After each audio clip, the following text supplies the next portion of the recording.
make men holy. Let us die to make men free. While God is marching on. Oh, glory, glory, hallelujah. Glory, glory, hallelujah. The highest praise is glory, glory, hallelujah. His truth is marching on. The Harlem Renaissance was a period in history where African Americans defined themselves creatively. James Weldon Johnson, Jessie Fawcett, Claude McKay, Nella Larson, and Zora Neale Hurston were just a few who contributed to the explosion of African American art during this period. This program will focus on Zora Neale Hurston, who until recent years had not earned the much-deserved notoriety for her contributions to African Americans, particularly African American women. Move into the 20th century in those first 2 or 3 decades of it, and what many would call the Harlem Renaissance, we're seeing black folks writing about, explaining, articulating what it is to be black in America. Trying to define and trying to discover one's own roots, those African roots, those West Indian roots, those roots from the South, those roots squarely in the North, and as a number of writers of the period explained it, trying to define one another, trying to define us as a race. Even some of the women writers who would emerge during the Harlem Renaissance period, like Nella Larson, like Zora Neale Hurston, you could tell that they were in a real sort of conversation with each other about how to produce a different kind of African American writing than people had known previously.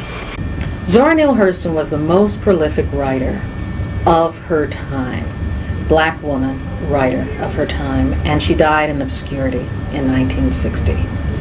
She was one of the central people in the Harlem Renaissance, and yet in early 70s no one had heard of her.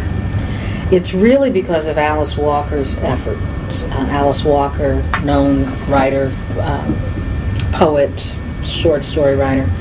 It's because Alice Walker found Zora Neale Hurston and really had her own personal mission to reclaim Hurston and bring her the national attention she deserved that we really even know about Hurston today.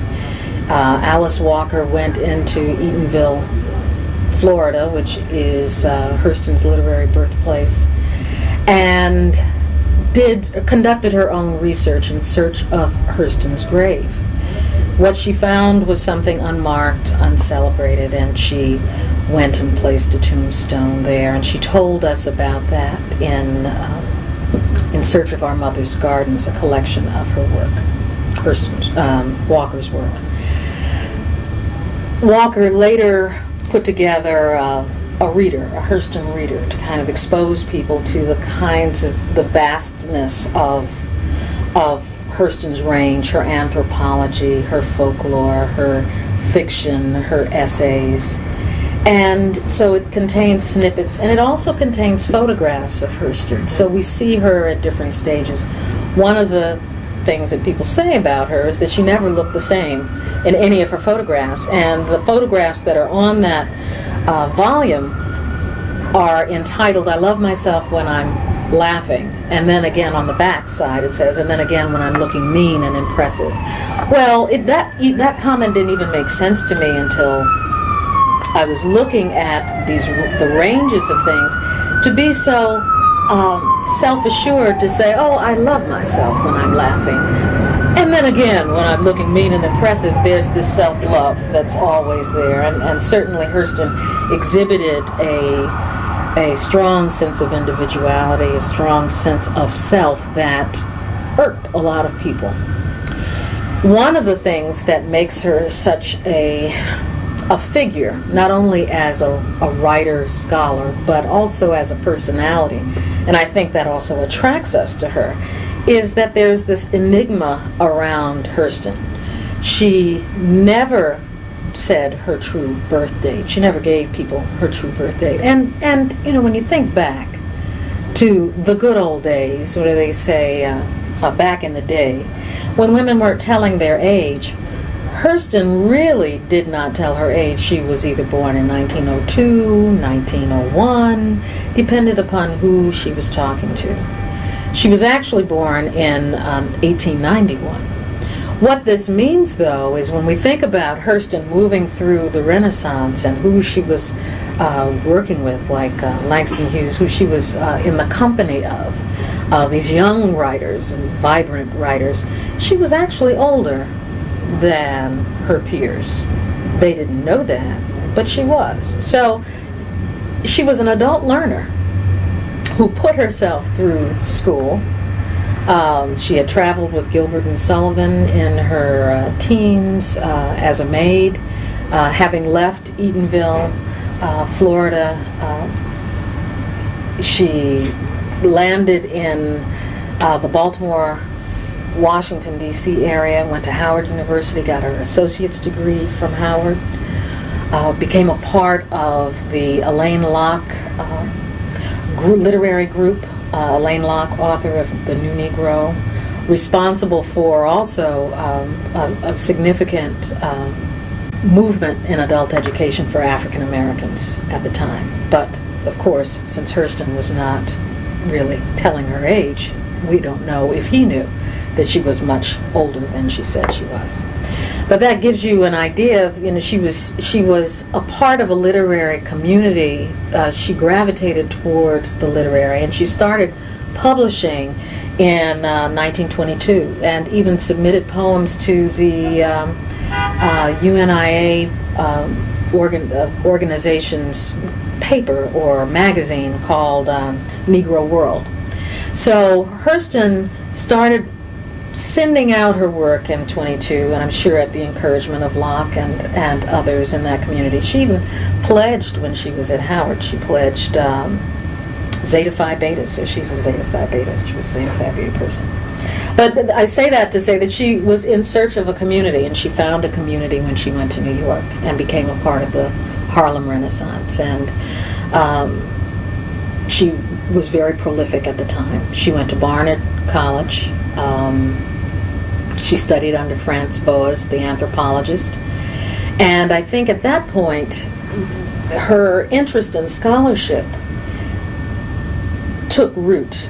And so while she was publishing and doing her work, her fiction work, she was also becoming more adept in gathering information, gathering aspects of the culture to herself. So Zora Neale Hurston, who's from Florida, and becomes such an epic writer of the period. One of my favorites of hers is Let Them Breathe Thunder.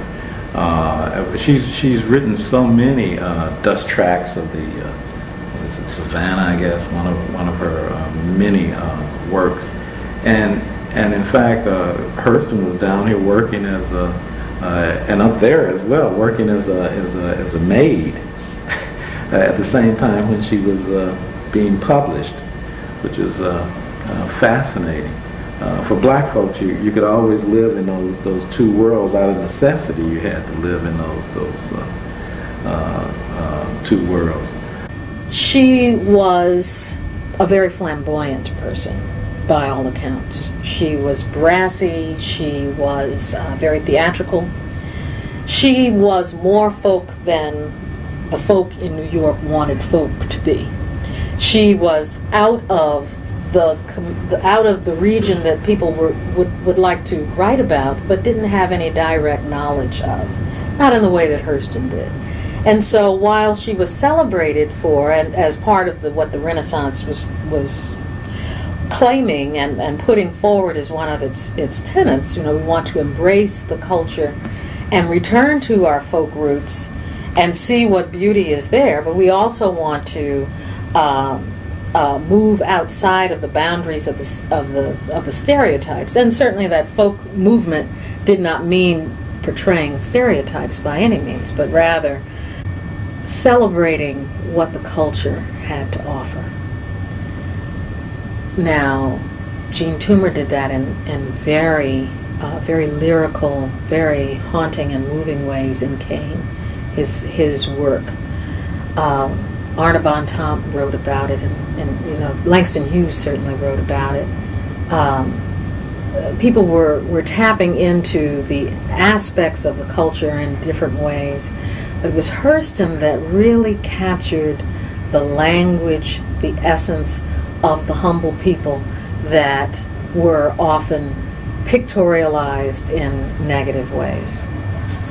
Put down because of the language, put down because of the folk ways and customs that were considered not a part of this movement. So Hurston represented a real problem, I think, for her contemporaries, because at once it was obvious that she was witty, she was bright, she was talented, but she behaved in ways that people considered being the darky, and some, playing the role that was considered, and understandably, as being negative.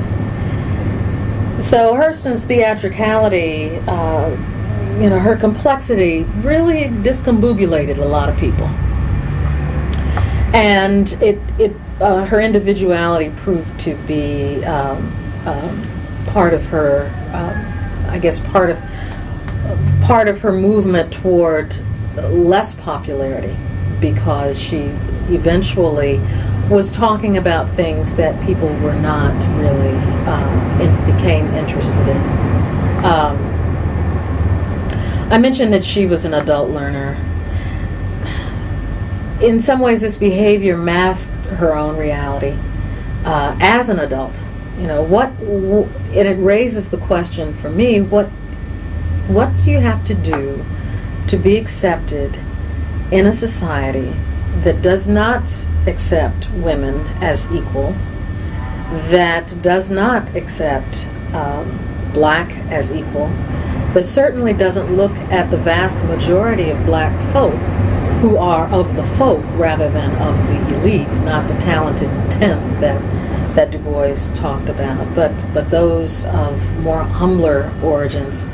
How do you reconcile that, or present yourself in such a way that you can still be yourself, but negotiate all those negativities in the world? And whether Hurston did that successfully, rightly or wrongly, what we know is that she provides a model for us to look at and examine, because in the face of all that, she produced a tremendous amount of work.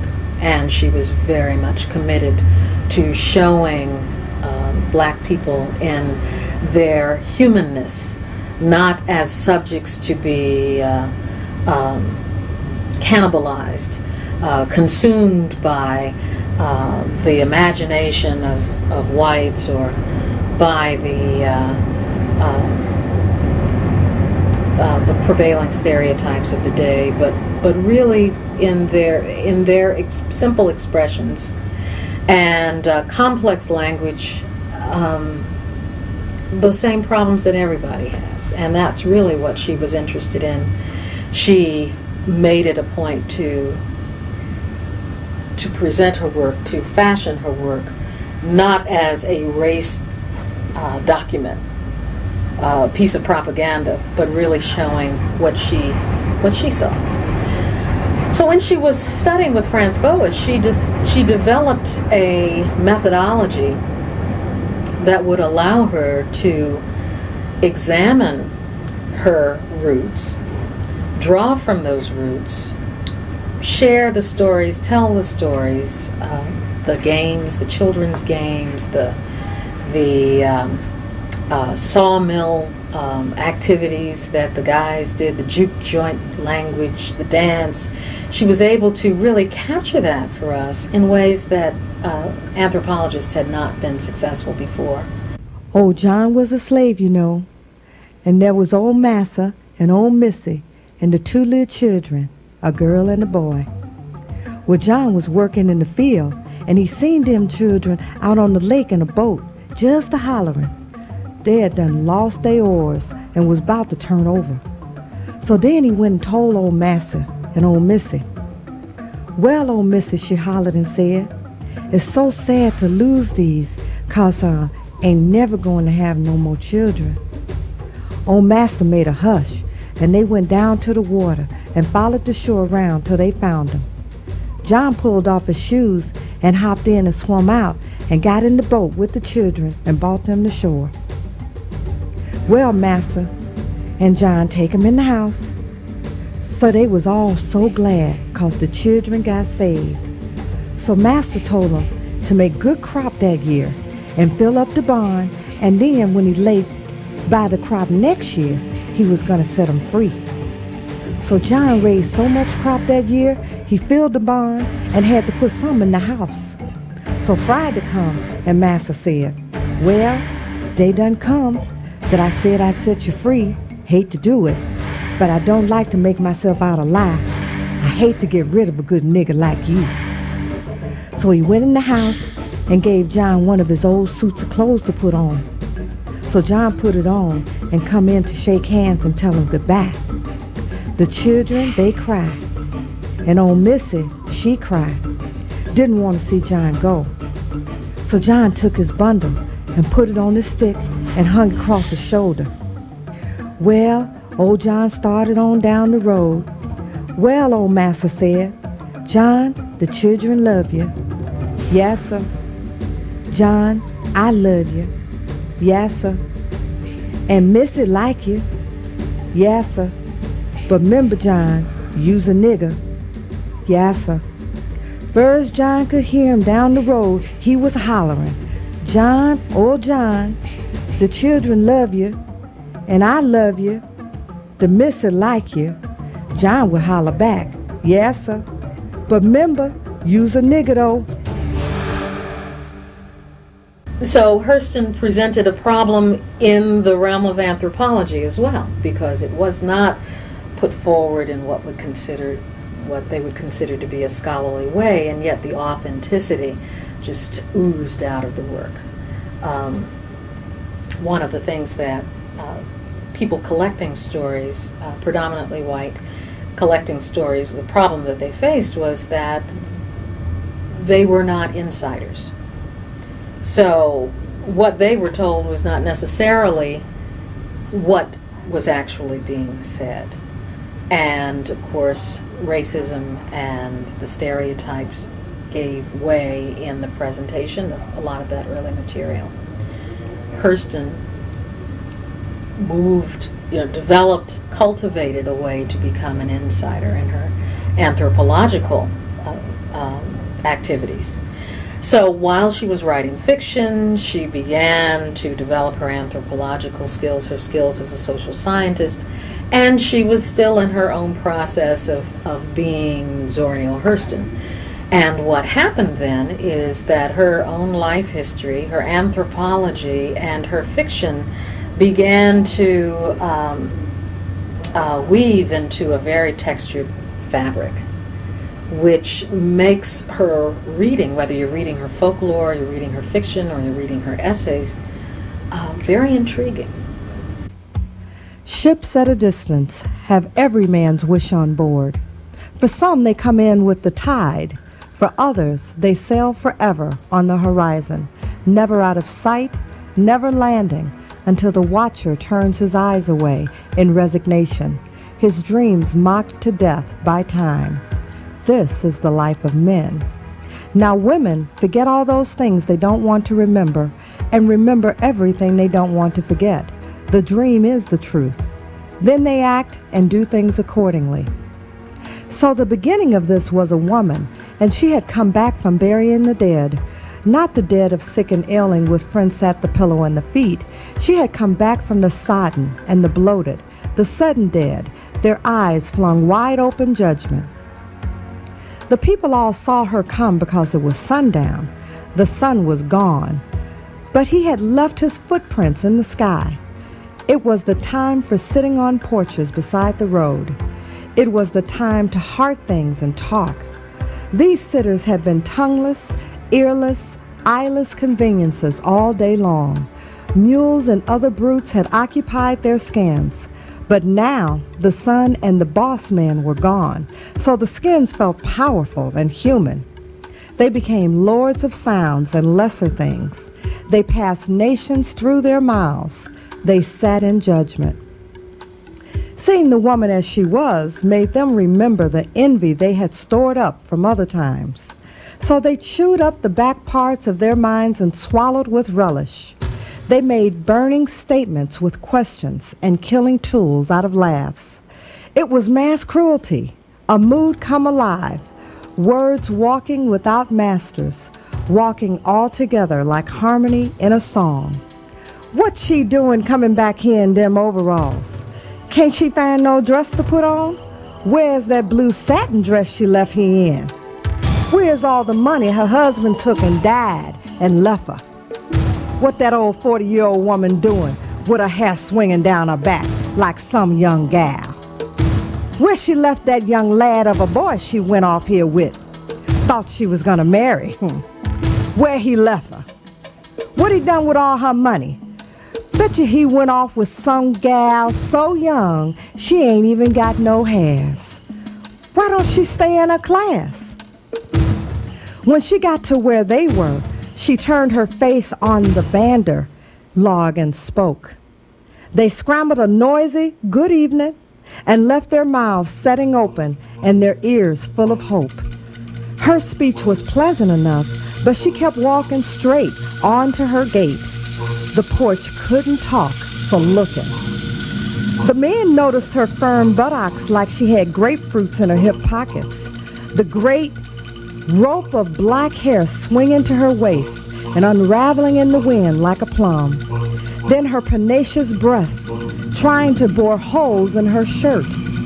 They, the men, were saving with the mind what they lost with the eye. The woman took the faded shirt and muddy overalls and laid them away for remembrance.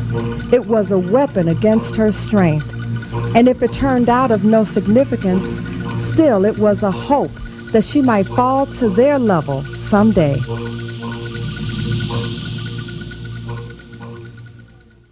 She was not necessarily a well woman as she moved into these explorations in her anthropological adventures. She had liver problems, she had gastrointestinal problems, but they weren't something that she would highlight in her work. And from what I've read, it's not something that other people highlight as well, but I share that because that to me suggests that she was also not without her own pain, and how she chose to deal with that pain was to move forward with her work. She was married several times, divorced several times. She never, when she passed in January of 1960, she didn't have family around her. She wasn't surrounded by grandchildren or children or her family members to care for her. She really died alone. And so her steadfastness to be Zora Neale Hurston was evident even at that time, and she was working on a story even then. I mentioned that her publication journey began in 1922, and that she engaged in the anthropological work.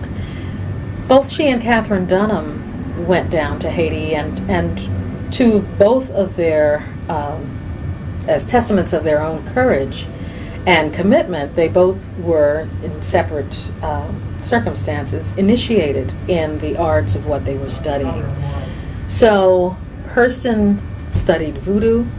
She had gone to New Orleans and studied hoodoo as part of her anthropological work, but also because she was committed to knowing. And I think that really shows a lot of courage on her part. If we think about the work that she produced, she wrote an autobiography called Dust Tracks on the Road, which critics have said really has a lot between the lines, that it is more what she didn't say about her life that is intriguing than what she did say. A number of her, she does borrow some of her biographical elements and place them in Jonas Gourdvine, which is a novel, the first novel that she wrote. The bibliography and just looking at Hurston's many stories and essays and early poems and her novels and what she was working on before she passed is quite extensive. And there are a number of I think Cheryl Wall, in her collection of stories, does a very good job. Stories and also novels. But she does a very good job in providing a literary chronology of Hurston.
Sentence by